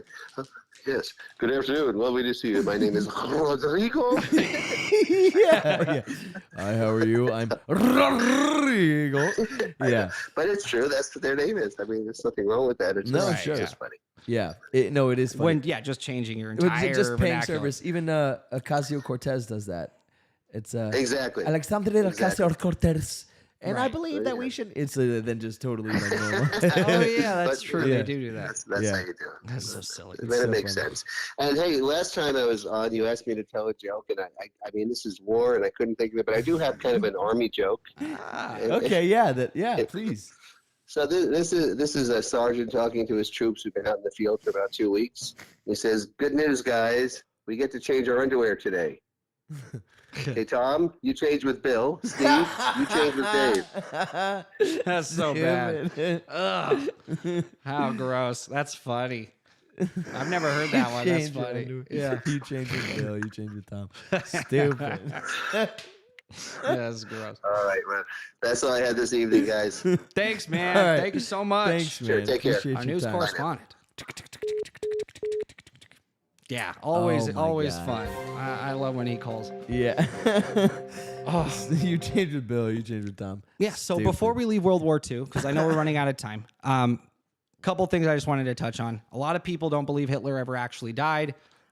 Supposedly he committed suicide in the bunker before, and the Russians took his body, but no one's ever actually been able to see it or test it. And there's FBI documents, that have been released, and FOIA requests that have declassified some things that show that we were very much looking for him for years after the war. So even though publicly we were saying, "Yep, he's dead, it's over," secretly law enforcement was looking for him. There was a couple theories of where he could be. Obviously, South America, we know it. Even Mengele died in South America, a free man. We know that, the Dr. Angel of Death. A lot of the SS officers and leaders of the SS lived and moved to South America. Some folks think that in his quest for this advanced civilization, that he ended up going to Antarctica, where they had a base station down there. There are some interesting military reports of most notably Operation High Jump, if you've heard of this, which is where one of our admirals took an entire, literally an entire fleet to Antarctica and came back with some interesting stories of what he saw there. UFOs with Nazi Yes, I actually have heard that, and, yeah. So there are some cool conspiracies there. We won't dive into that on this episode, but just the idea that Hitler could have made it out of there, and tons of the gold that was stolen by the Nazi Party never recovered. Tons of the artifacts, the art. There's a couple trains loaded with about 30 billion in gold that supposedly was hidden through a tunnel system under Germany, and that tunnel system's only been just a small percentage of it has ever even been searched. So they don't know where it went, where it is, but there's about 30 billion in gold, a Nazi gold that just vanished along with a lot of the leaders from the Nazi Party. So I know you have a lot, not only to talk about, but you have video. We have more videos, more photos. Yeah. We're already at an hour fucking 50. Yeah. I don't know how we burned through that time. I know. Quick. So I know we won't be able to get to everything. I know, because there's a lot that I know you specifically want to get to. And just if we're going to recap, let's look at where we are today, right? So entering World War I had a lot to do with certain supply chains being disrupted and attacked. So let me just say this in my defense. I had, as I said, I took copious notes. But it's so hard because there's so much. It's so hard to boil it down to bing, bing, and bing, because it's not just step. Not at all. It's this happened, but this complex. Only happened because this happened and this happened in this country, and Portugal wanted to get in the war, but they didn't. But because they wanted to, this country got it. It's so complex. Yeah, there's a lot to it. There's so much, and to both of them. So to do them both justice in a single episode is tough, especially when we do the Marvel Minute. We want to get to the shorts. We want to get to the... But while we have time, supply chain, World War I, World War II, we were supporting our allies, and then we got snuck attacked. So if we're going to look at where we are today, I don't know how much you know about the Nord Stream pipeline being destroyed, right? Russia was pumping tons of natural gas to the UK. And that pipeline was destroyed. There's conspiracy theories around this, right? President Biden came out and said that if they invaded Ukraine, that pipeline would disappear. Something would happen to it. There would be no Nord Stream 2. So he said those words publicly, and then eventually the pipeline gets destroyed after they invade. Did we do it? There's a lot of people that think we did. There's even some evidence. There was some, in the Baltic Sea, we were doing some maneuvers down there and doing some wargaming, and it was around that time that the pipeline was destroyed. Why would Russia do it? A lot of people think Russia did it to themselves. There are a few reasons. One that I think speaks to who Putin is as a person, just from what we see of him. Vladimir Putin. Yes. What speaks to him is if anyone were in his regime were to try to turn on him and ally with some of these enemy countries to get the gas flowing again, and use that as a way to take over and get into power around Putin, right? To take his place, basically a coup. A coup, yeah. By destroying that pipeline, now they can't do that. They have nothing to negotiate with or offer, right? If you were trying to overtake his position. So it puts him in a really safe place. Very advantageous position. Yeah. Right? And so I thought that was an interesting point as well. So we have a little bit of that. As far as the UFOs go, we were snuck attacked, right, in World War II by the Japanese. We're starting to see these spy balloons. We're starting to notice them because we're calibrated to look for them now. But we're starting to see someone maybe trying to test penetrating our borders aerially. That's very scary during a time where we're supporting a country at war with a nuclear superpower. So there are some parallels here. There are some things that happened then that led us into war that are happening now. And I thought that was worth bringing up. And the only other thing I'd want to show the audience, because I think it's so cool, is can you show, so during the Iraq War, there was a cool like UFO caught by a drone over one of the conflict zones. Yeah. So show that picture. It was taken over Mosul. This thing's crazy. Yeah, look at that. It's just a freaking silver ball, and it was going hypersonic speeds. Yeah. So it's not a balloon. It's not a fucking toy. No. It's going hypersonic speed. So this is a flying sphere. Flying sphere. Yeah. So where's the propulsion? Where's that exactly? How does it move? How does it? Who was operating it? What, crazy stuff. So we had this one. Fuck. Right. And then most recently, just a couple weeks ago, Russia claimed to have shot a UFO down, and there is a video of it. I sent it to you if you want to show. I don't know if the audience has seen this. Sure. There's an actual video of them shooting it out of the sky. So originally UFOs, we closed the door on it because of the Cold War, right? The military decided people were going to see these UFOs, report them. It was going to clog up our communications to where we wouldn't see an attack coming. Now we're starting to get hit with all of these UFOs again. And it's right after a time where the government came out saying that they know about UAPs and that they're investigating them. Well, I see the same problems. For the uninitiated, Yeah. UAPs is unidentified aerial phenomena, The which new is UFO. the new term for UFOs, exactly. Right, yeah. So we know that the government's chasing these things and looking for these things, and now we're starting to get all these reports all over the world at an exponential rate. Now we're starting to get them in our own atmosphere. We're starting to get them over our country, and we're starting to shoot them down. The same things come up for me where, again, it was a Cold War with Russia. Now this is, Russia is an enemy of ours, and they're at war with our ally. Yeah. And we're starting to see some UFOs and getting reports of that. So I think there's danger there, just like there was during the Cold War. Yeah. By the way, guys, little off topic. I'm so excited to show you and you guys something insane. Okay.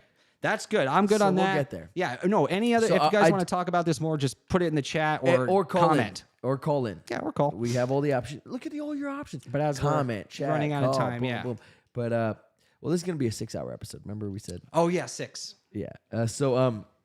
All right. So let's show that real quick. This is the. Time to close out the week this with is our Russia interesting shooting stories, down a chatting with UFO. Southern and Richard, the Yeah. Russian government is And this was over Ukraine. major claims tonight. So this is during this conflict. Yeah, I mean, we're not too happy, I guess, with the Russian government right now. But that aside, Russian air defenses, Melissa, did say that they shot down a UFO. They actually released some video of it. We're looking at it here. This was reportedly shot down in the Rostov area near the Ukraine border.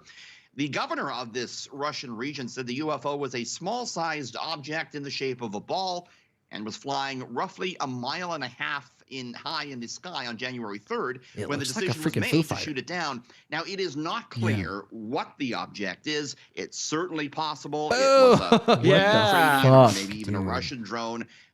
related to the conflict. We don't know. Still, though, back in September, the National Academy of Sciences of Ukraine. Oh, it's wild. Claimed yeah, you can stop it there. I just thought that was cool that they actually released the video. Unidentified. Yeah, that's a So yes, UFOs over war zones. UFOs have been over our war zones since the beginning. There's reports of them from all the way back to World War I. A lot in World War II as we started getting nuclear. And then after we have several nuclear powers, and we did the nuclear testing, and we keep these things on the shelf all over the place.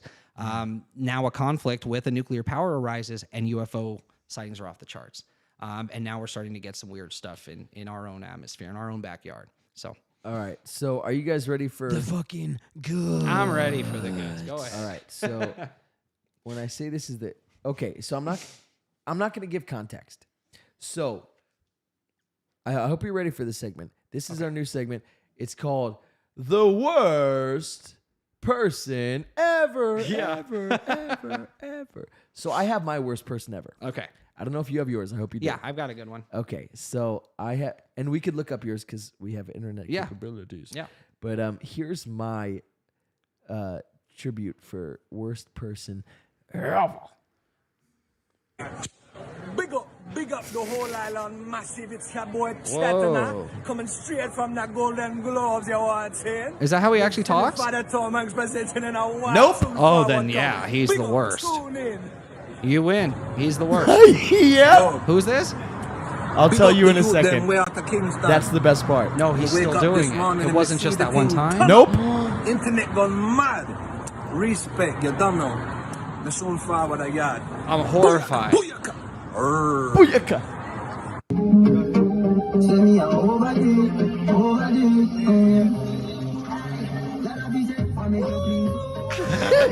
Listen, me drop one big tune right now upon SoundCloud. Link in bio. Go listen now. Big tune. Wait, what? He's an artist? Up like No. Can I tell you who he is? Please. Go listen Please. now. Big tune. Who is the worst person This ever? is Tom Hanks' son, Chet Hanks. Oh my goodness.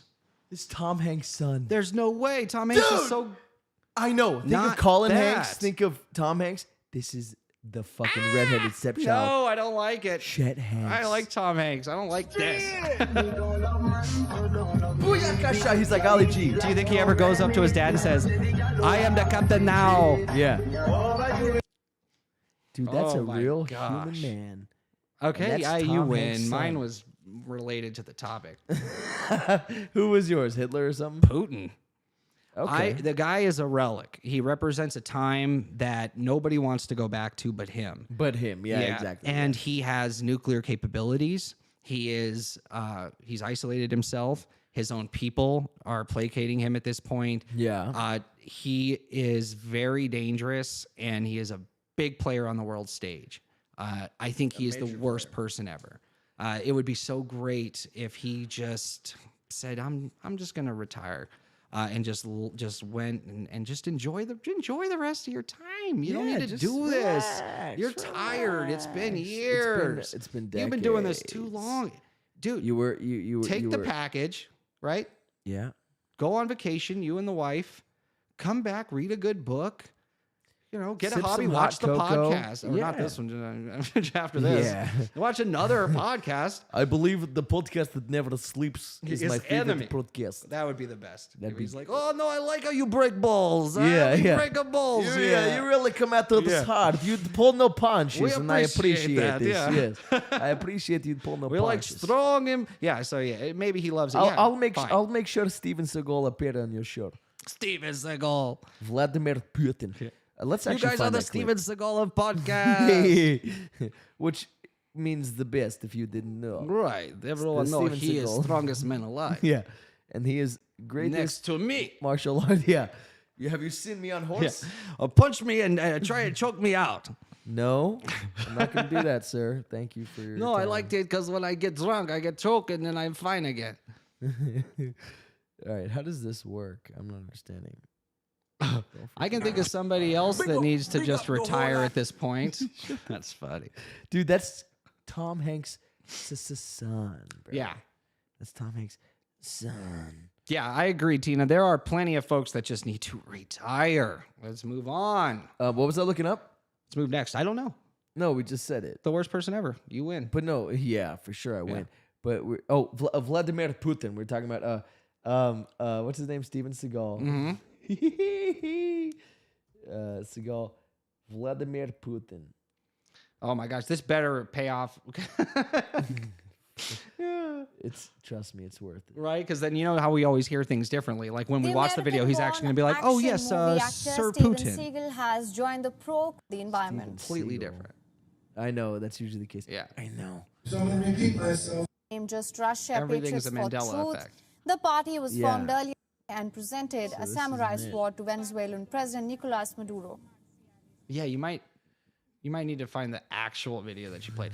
But either way, that was my choice because I just honestly think he's crazy. And I mean, it was inevitable he was going to do this. He's been wanting to do this ever since they lost Ukraine.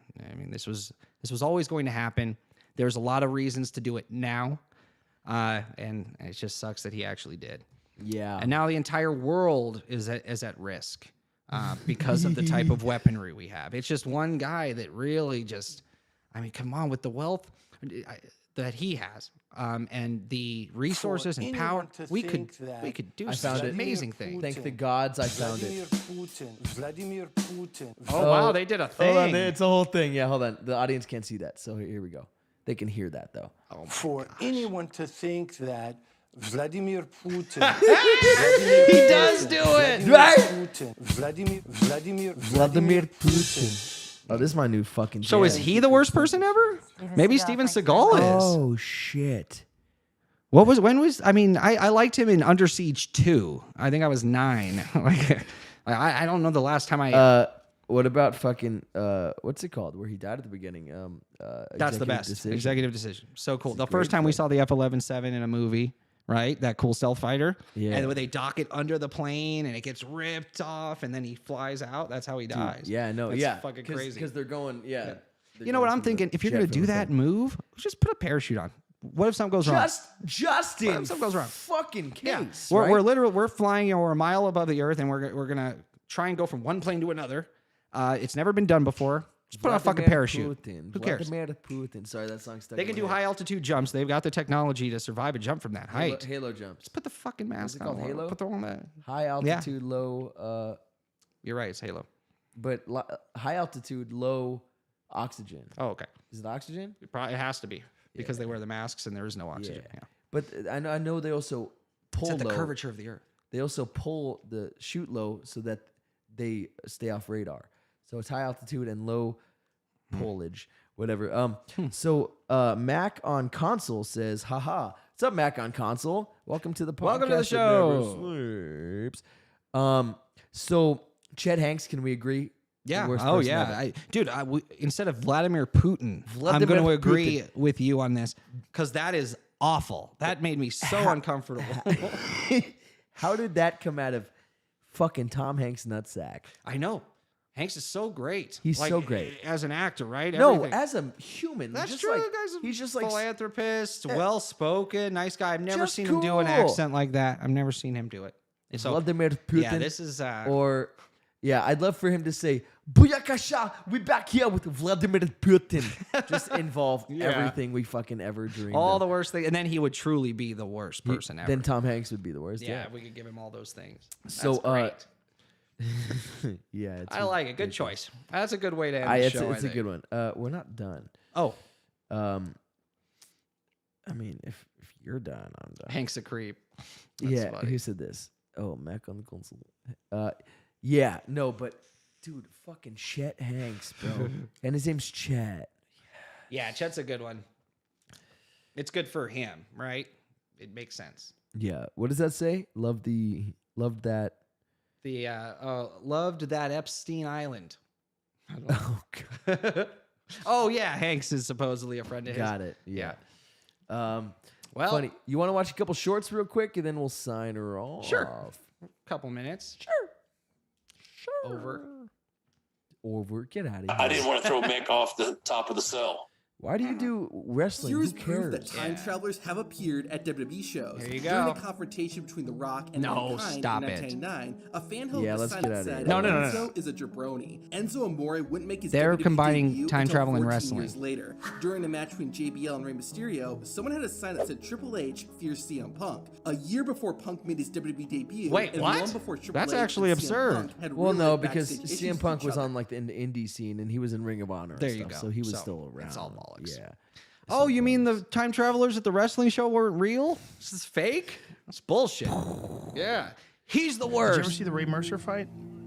Oh, cue that Okay, up. so Cue that do you up. know who this is? This man No. on screen right now, Tommy Morrison. Oh my God, No idea. bro. Okay, so Tommy Morrison, aka Tommy Guns, one of the baddest fucking course, dudes with one yeah. of the fucking strongest hooks I've ever That's seen. the name you you got to do that Well, name. you know why? If you're Tommy. No, well, the only reason he was Tommy Guns is because he was in Rocky 4. Yeah. Well, And- every Tommy is Tommy Guns, Tommy right? Guns, of course. Every single one. They If all I- think if it's my- their own that they Like came up with it too. Just Yeah. like every Steve Tommy says Steve-O, Guns. and they're like, Yeah. I'm Steve-O. No, before the Jackass Steve-O. Yeah, no, you're the only Nope. jackass here. Yeah. Sorry, but Yeah, but Tommy Morrison, just a knockout artist, and then he got injured and he like retired, and then he came back to boxing, but he got these like weird tit implants. It Why? was so he could look muscular. box? as Oh. older, so he could like still muscle look like he's in implants? shape. Yeah. Oh, I thought he was transitioning. No, not I said tit implants, Yeah. but yeah.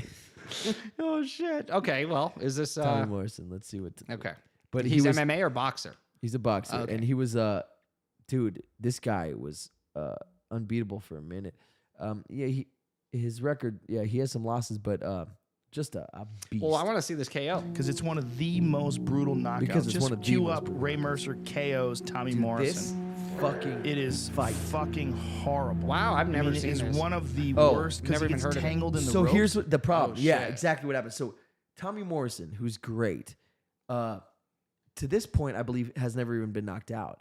And yeah, no, he was just on a streak where a KO's every fucking fight. Nice. And then he gets tangled in ropes, and Mercer is just wailing on Oh, him. that sucks. Is that Yeah. allowed?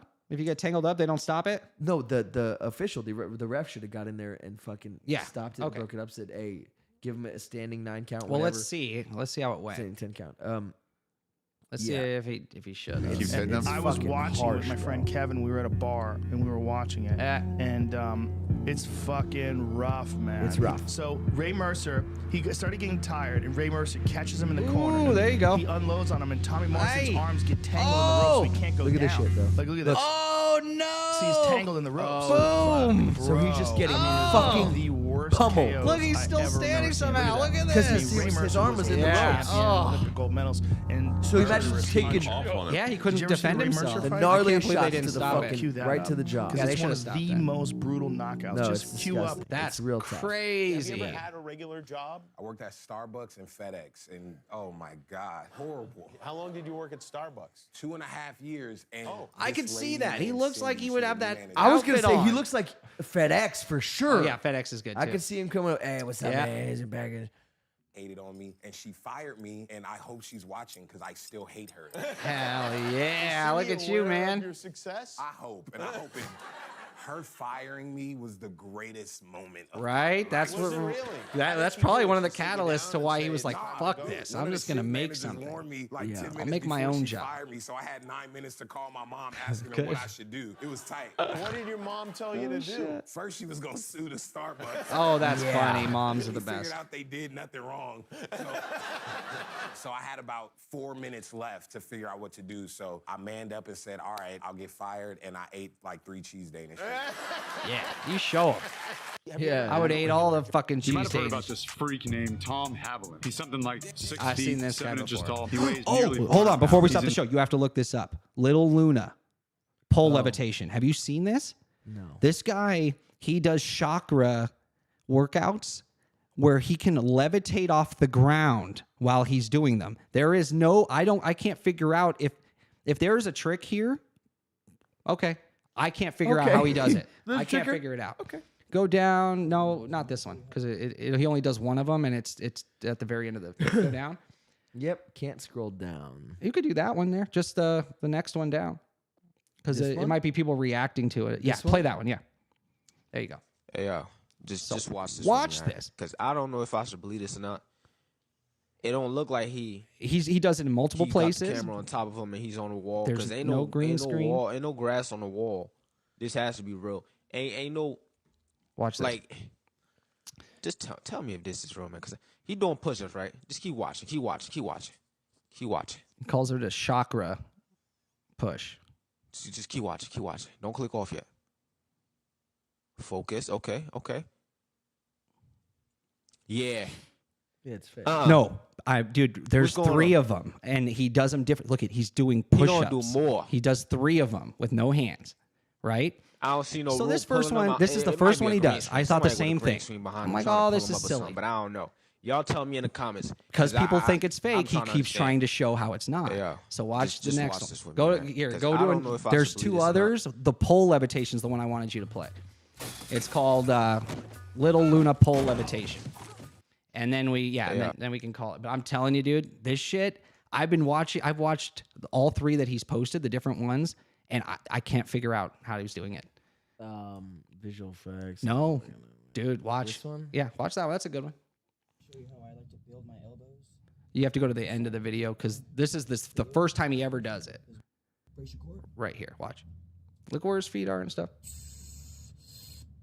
So this looks like he just has a really strong core at first. So you're like, okay, maybe this guy is somehow holding himself up by just his feet, right? Because watch. Bend his arm. No, not You can have some weight. when he does the no arms. Keep going. It's a little bit further. I'm gonna switch to my right arm for this. Right. Keep going. Right here. Next level after that, it's a little harder. You really gotta believe in yourself. Some would call it Super Saiyan. Some would say it's impossible, but this is just what it takes to be the best. And it looks a little something like this. Yeah. Oh, I wish we could find the pole one. That's the best one. That's the one where after everyone doesn't believe it, he does it with a pole. Watch this.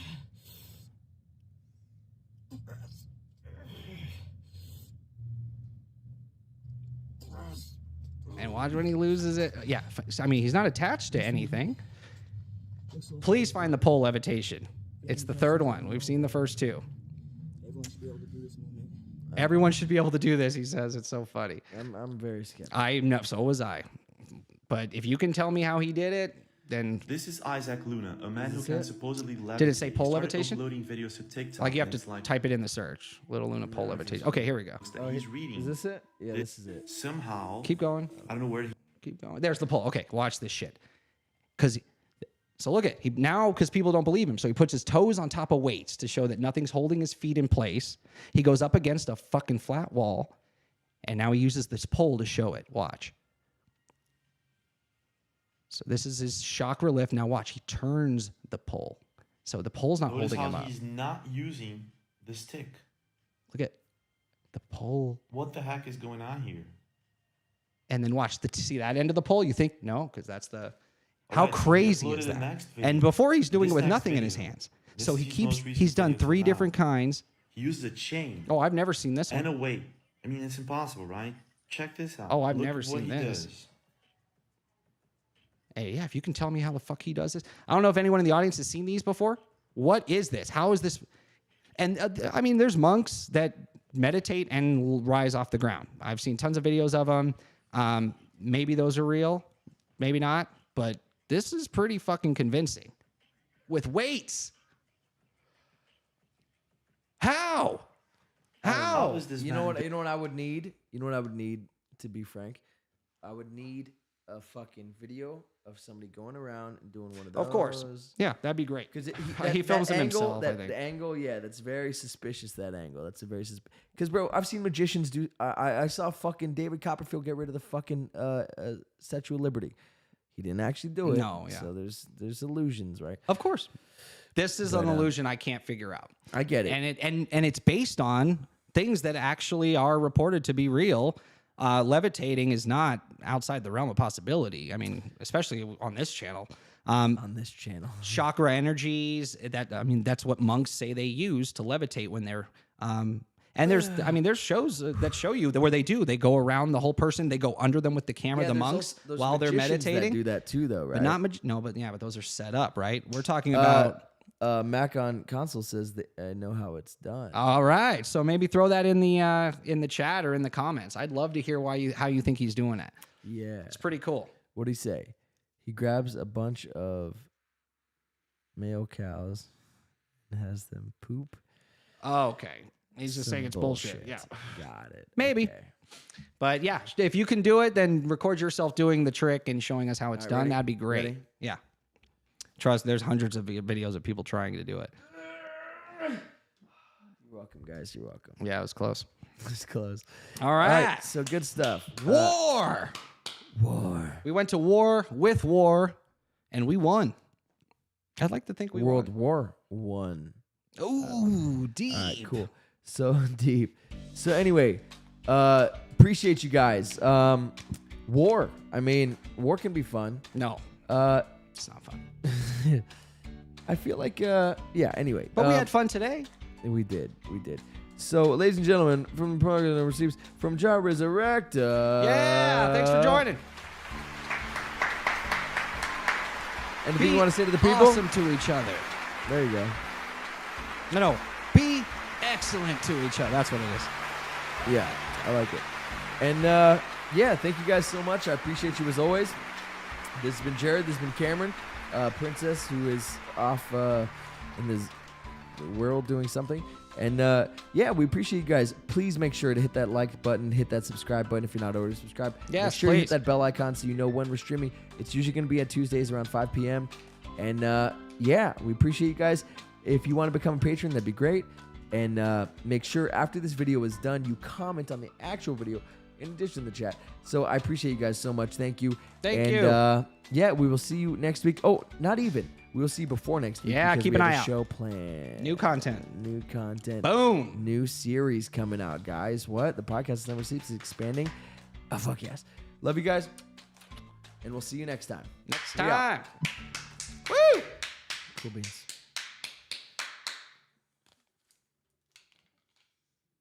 What are you waiting for? Yeah, no, but you got to give it a second because it cuts early. So whatever I do, it'll cut like 10, 15 seconds before